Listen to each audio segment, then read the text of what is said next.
So for our IME project, we analyzed the gym entry efficiencies for our current process analysis. I'm Fronczak. Alyssa Kristedja. Trevor Hori. Atiya.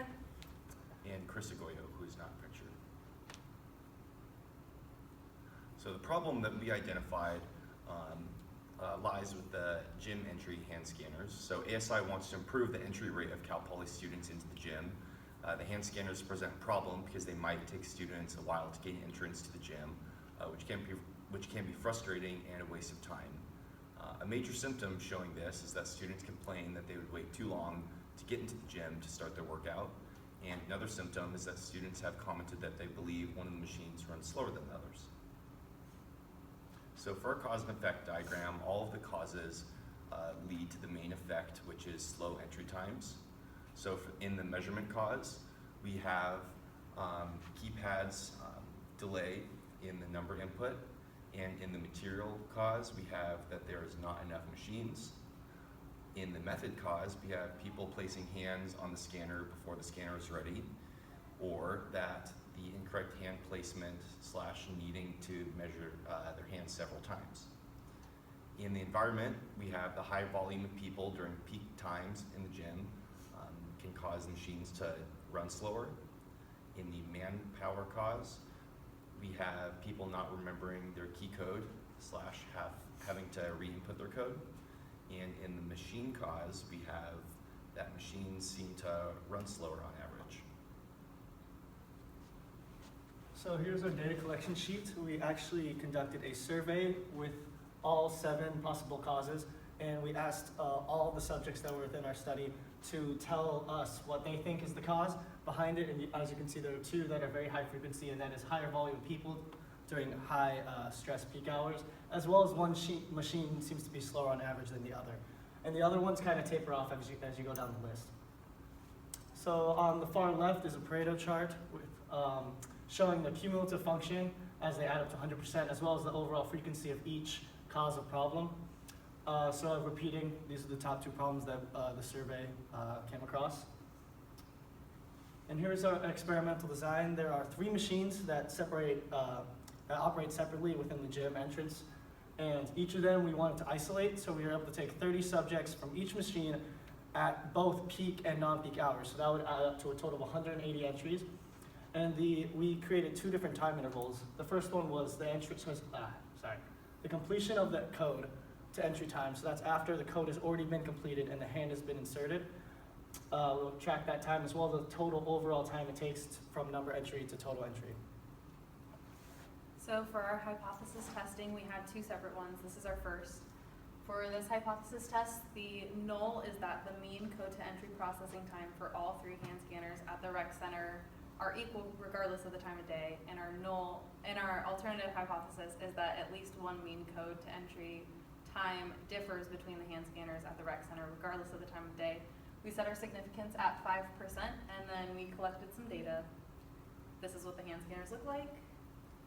So we ran a single factor ANOVA, and we found that during peak hours, the p-value was 22%, and during non-peak hours, the p-value was 52%.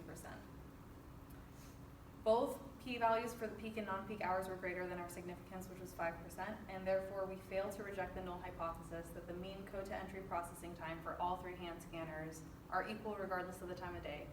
Therefore, we conclude that there is not enough evidence to prove the alternative hypothesis that at least one mean to code entry time differs between the hand scanners at the rec center regardless of the time of day is true. For our second hypothesis test, we said that our null hypothesis was that the mean entry times for each hand scanner during peak hours, which is 11 a.m. to 1 p.m. and 5 p.m. to 7 p.m. and non-peak hours are equal.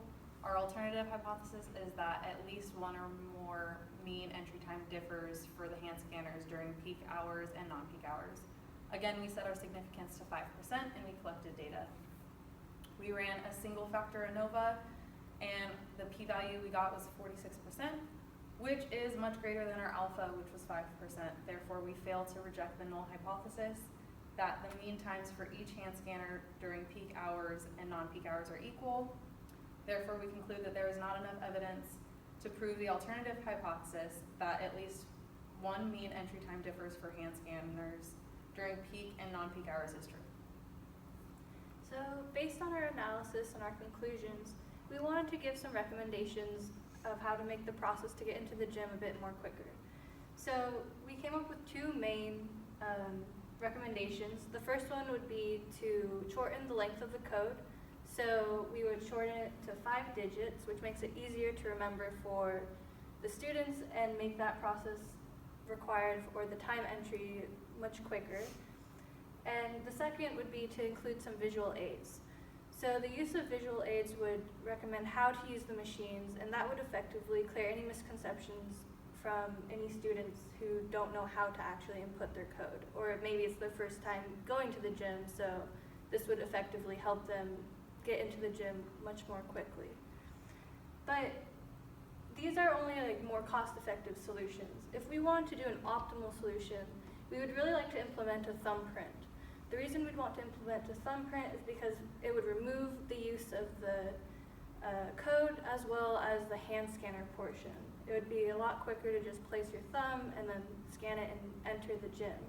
Furthermore, another problem with the hand scanners now is that as people lose weight in the gym, their hand tends to change in size a little bit, so they have to recalibrate the scanner to their hand. So by using a thumbprint, it's unique to each individual person, and they can just continually use that and not have to worry about changing their hand to fit the scanner anymore. So thank you for watching.